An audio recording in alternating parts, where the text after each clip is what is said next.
siang ibu-ibu. Selamat siang. Alhamdulillahirabbil alamin. Asyhadu an la ilaha illallah wa asyhadu anna Muhammadar Rasulullah.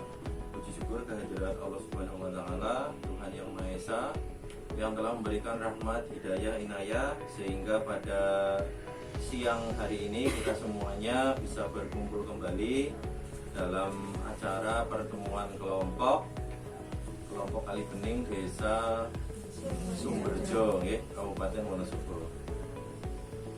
Ibu-ibu yang saya hormati, pada kesempatan hari ini, jadi kita akan membahas modul 4, modul 4 sesi ke-5 langkah ketiga, yaitu dengan tema kebiasaan yang mendukung kesejahteraan ibu dan bayi baru lahir, Subtemanya jenis dan manfaat kebiasaan atau tradisi ketika menyambut ibu dan bayi baru lahir.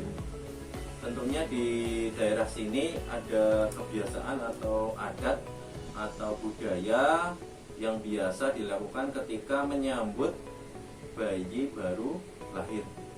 Kira-kira kebiasaannya apa di sini? Apa? Muji itu menjenguk bayi. Selain itu apa? Yang kira-kira kebiasaan yang unik, yang mungkin dari turun temurun zaman nenek moyang, ada nggak? Potong rambut pada bayi saat usia sudah 7 hari, atau bahasanya apa, bahasa Jawanya apa? Pungutan. Selain itu apa? Apa namanya kata? Kira-kira kebiasaan atau tradisi tersebut mendukung perkembangan atau kesehatan bayi atau malah membahayakan? Justru mendukung. Oke. Jadi memang banyak sekali tradisi atau kebiasaan atau budaya yang ada di Indonesia, Salah satunya tadi sudah ibu-ibu sebutkan yang ada di daerah Panjenengan, yaitu kegiatan atau tradisi yang mendukung, justru malah mendoakan, Jadi tujuan tradisi tersebut adalah mendoakan supaya ibu dan anak sehat dan selamat. Ya, tentunya memohon kepada Allah, Tuhan yang Maha Esa. Dengan tradisi-tradisi tersebut diharapkan nantinya ibu dan anaknya bisa tumbuh dengan sehat, pintar, selamat tentunya, Tetapi ada beberapa tradisi atau kebiasaan yang justru malah membahayakan keselamatan ibu dan bayi. Kira-kira apa? Itu mereka betul-betul, Tapi ada beberapa, misalkan di daerah-daerah tertentu, kayak misal di daerah Kalimantan itu ada tradisi mengasingkan ibu setelah melahirkan. Di sini ada nggak? Karena dianggap setelah ibu melahirkan itu, ibu itu dianggap kotor. Jadi sehingga harus diasingkan, Diasingkan untuk beberapa hari. Setelah itu nanti baru boleh pulang menemui bayi. Kalau di sini tidak ada, ya. Nah, itu tradisi yang justru malah membahayakan keselamatan ibu dan bayi. Karena apa? Nanti ketika diasingkan, lah yang mimii bayinya siapa, kan? Padahal bayi baru lahir itu malah justru harus dikasih ASI. Kalau istilahnya menyusui pada saat bayi setelah lahir namanya apa? Ibu-ibu tahu nggak? Ada di sini yang kader, namanya apa? IMD, inisiasi menyusui ini. Tapi ada juga kalau di daerah tertentu itu yang mungkin pengetahuannya masih sedikit, itu ketika air susu ibu belum keluar, itu anak malah dikasih madu. Ada nggak di sini seperti itu? Diolesi madu. Zaman dulu kan seperti itu, Ya, karena mungkin khawatir, anak sudah nangis, kemudian air susu ibunya belum keluar. Justru malah itu yang diperlukan untuk menyusui si bayi. Itu namanya IMD, inisiasi menyusui. Justru itu nanti akan keluar air yang berwarna kuning, ada susu yang berwarna kuning. Itulah justru gizi yang sangat baik untuk perkembangan bayi. Itu ya. Nah, nanti ibu-ibu akan dibagi menjadi 4 kelompok. Oke. Nanti dibagi menjadi 4 kelompok. Nanti setiap kelompok berarti ini ada berapa? 1, 2, 3, 4, 5, 6, 7, 8, 9, 10, 11, 12, 13, 14.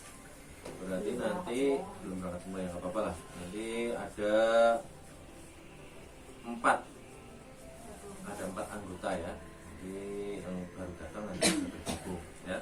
Nanti dibagi menjadi kelompok, kemudian dari kelompok tersebut membahas atau mendiskusikan, bahasanya kita memiliki rembak ya, rembak kebiasaan atau adat atau budaya yang mendukung dan tidak mendukung perkembangan atau pertumbuhan ibu dan bayi baru lahir. Ngoten nggih? Orang mampu ya ora. Ora ya lihat karo.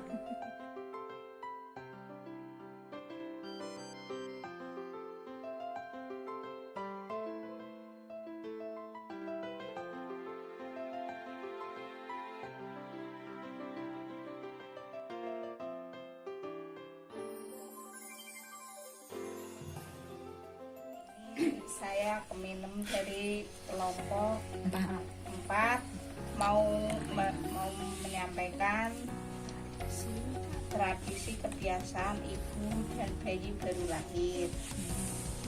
1. Puputan, 2. Cukur rambut, 3. Syukuran memberi nama, 4. Akikah bagi yang mampu. Terus yang kedua, kebiasaan tradisi yang tidak mendukung ibu dan bayi baru lahir. 1. Mengasingkan ibu yang baru melahirkan, 2. Memotong tali pusar, 3.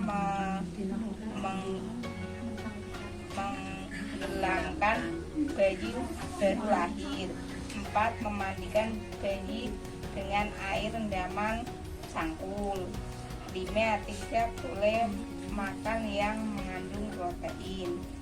Terima kasih kepada Ibu Keminem nggih dari kelompok 4. Mari ibu-ibu kita beri tepuk salut. Salut. Waalaikumsalam warahmatullahi wabarakatuh. Saya Ibu Nur Asyah dari kelompok 3 mau menyampaikan tradisi atau kebiasaan ibu dan bayi baru lahir. Yang pertama, puputan atau pemberian nama, cukur. Yang kedua, cukur rambut bayi. Yang ketiga, akikah bagi yang mampu. Yang kedua, kebiasaan atau tradisi yang tidak mendukung bagi ibu dan bayi. Yang pertama, mengasingkan ibu yang baru melahirkan. Yang kedua, potong tali pusar. Yang ketiga, menenggelamkan bayi di laut yang baru lahir. Yang keempat, memandikan bayi dan merendam air campur. Yang terakhir, tidak boleh makan dan mengandung protein yang terlalu banyak. Terima kasih kepada kelompok 2 yang sudah menyampaikan hasil diskusinya. Mari ibu-ibu kita beri tepuk salut. Tadi sudah disampaikan oleh beberapa kelompok. Jadi saya ucapkan terima kasih pada ibu-ibu kelompok 2 dan kelompok 4 yang tadi sudah menyampaikan hasil diskusinya, nggih. Jadi yang perlu saya tekankan kepada ibu-ibu di sini, ada beberapa tradisi atau budaya yang ada di Indonesia. Baik itu tradisi yang mendukung maupun yang tidak mendukung. Jadi ibu-ibu harus bijak dalam memilih tradisi atau kebudayaan yang mendukung perkembangan ibu dan bayi baru lahir. Yang dipilih yang mendukung saja. Kalau itu membahayakan tidak usah didukung atau dipilih. Tadi sudah dijelaskan yang mendukung apa saja. Satu contohnya misalkan cukur rambut, berdoa untuk keselamatan si, apalagi tradisi apa? Memberi nama. Jadi memberikan sebuah nama itu berarti apa?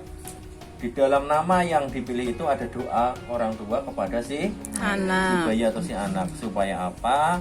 Ya supaya anaknya menjadi anak yang Soleh. soleh, pintar, selamat dunia akhir. Kemudian tradisi atau budaya yang tidak mendukung perkembangan bayi baru lahir apa? Tadi ada yang menyampaikan menenggelamkan bayi. Itu mungkin ada di beberapa daerah ya. Di daerah-daerah masih pedalaman mungkin ada dengan rendaman air Cangkul. itu ya. Tuh kayaknya kok. Oh, di Gombong ada ya itu ya. Oh. Dengan maksud tujuannya apa? Memandikan pakai air cangkul bukan? Tradisi ya. Tradisi mungkin ya budaya yang makan gorengan tempe tapi tidak boleh. tidak boleh makan gorengan, tempe dan tahu. Bolehnya godok-godok. Kalau secara kesehatan sih baik ya. Jadi menghindari minyak.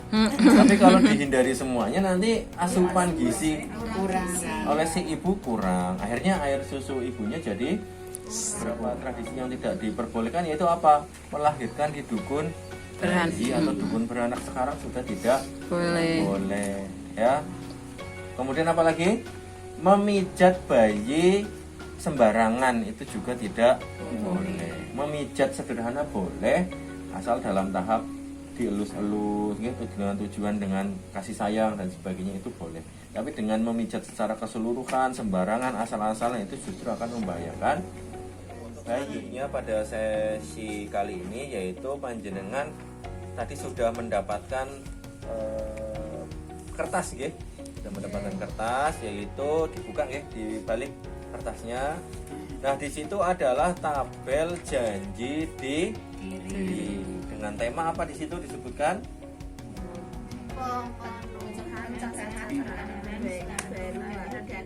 Pemenuhan kesejahteraan bayi baru lahir dan ibu menyusui. Jadi silakan nanti sesuai dengan kelompoknya ditulis janji panjenengan itu apa.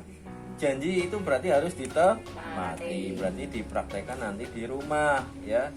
Janji dirinya apa? Contohnya misalkan menyusui sampai usia 2 tahun. Kalau ASI eksklusif itu kan sampai 6 bulan. Dilanjutkan dengan MPASI.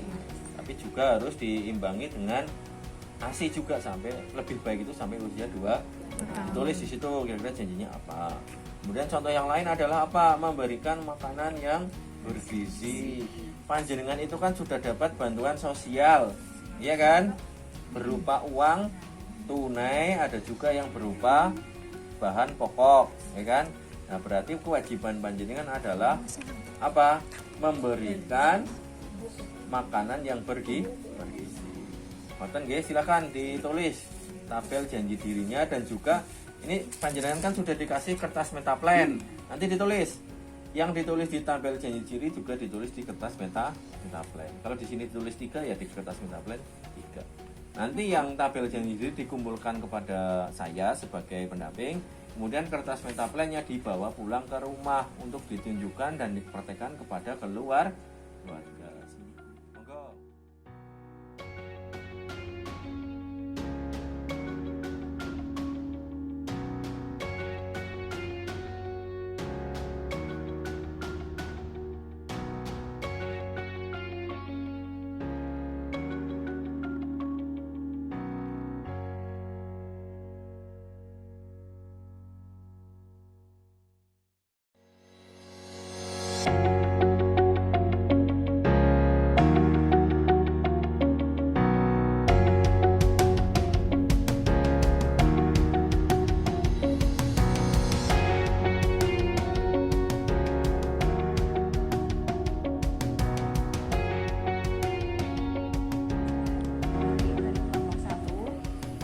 Ingin membacakan tabel janji diri KPM dalam pencegahan dan penanganan stunting dengan tema pemenuhan kesejahteraan bayi baru lahir dan ibu menyusui. 1. Memberikan ASI eksklusif sampai usia 6 bulan. 2. Menyusui sampai anak usia 2 tahun. 3. Memberikan makanan yang bergizi. 4. Memberikan pendidikan yang layak. 5. Memberikan kasih sayang sepenuhnya. Demikian pertemuan kelompok pada hari ini. Jadi pesan saya, ibu-ibu harus terus mengoptimalkan bantuan sosial dari pemerintah yang sudah ibu-ibu dapatkan. Di antaranya apa? PKH, kemudian bantuan BPNT, dan juga kemarin pada saat COVID ada bantuan BLT dana desa dan juga bantuan-bantuan yang lain. Silahkan dioptimalkan, apalagi sebentar lagi panjenengan akan pencairan tahap ketiga, ya. Jadi silahkan dipergunakan bantuan tersebut untuk kebutuhan komponen panjenengan, terutama di sini yaitu untuk pemenuhan gizi ibu menyusui dan juga anak balita, ya. Dipergunakan jika memang di lingkungan panjenengan tidak ada sayur-sayuran, buah-buahan, ya silakan untuk membeli sayur-sayuran dan buah-buahan supaya gizi ibu dan balita itu tercukupi atau terjamin, ya. Apabila nanti ditemukan di lingkungan panjenengan anak atau balita yang stunting atau tinggi badan yang tidak sesuai dengan rata-rata seusianya, silakan laporan kepada saya sebagai pendamping. Untuk kemudian nanti saya berikan arahan untuk rujukan ke instansi atau ke dinas terkait, ya. Dalam hari ini bisa ke posyandu atau ke puskesmas atau ke dokter dan juga ke rumah sakit, ya. Yang paling penting adalah bagaimana caranya kita semuanya bisa memberikan dukungan penuh kepada ibu dan bayi baru lahir untuk bisa memperoleh gizi yang seimbang, dan tentunya dengan harapan dengan gizi yang seimbang tersebut bisa terbebas dari yang namanya stunting, sehingga Indonesia akan terbebas dari stunting. Dan pertemuan pada hari ini mari kita tutup dengan bacaan hamdalah bersama-sama. Alhamdulillahirabbil alamin. Dari saya mohon maaf apabila ada kekurangan. Saya akhiri, wassalamualaikum warahmatullahi wabarakatuh. Waalaikumsalam warahmatullahi wabarakatuh.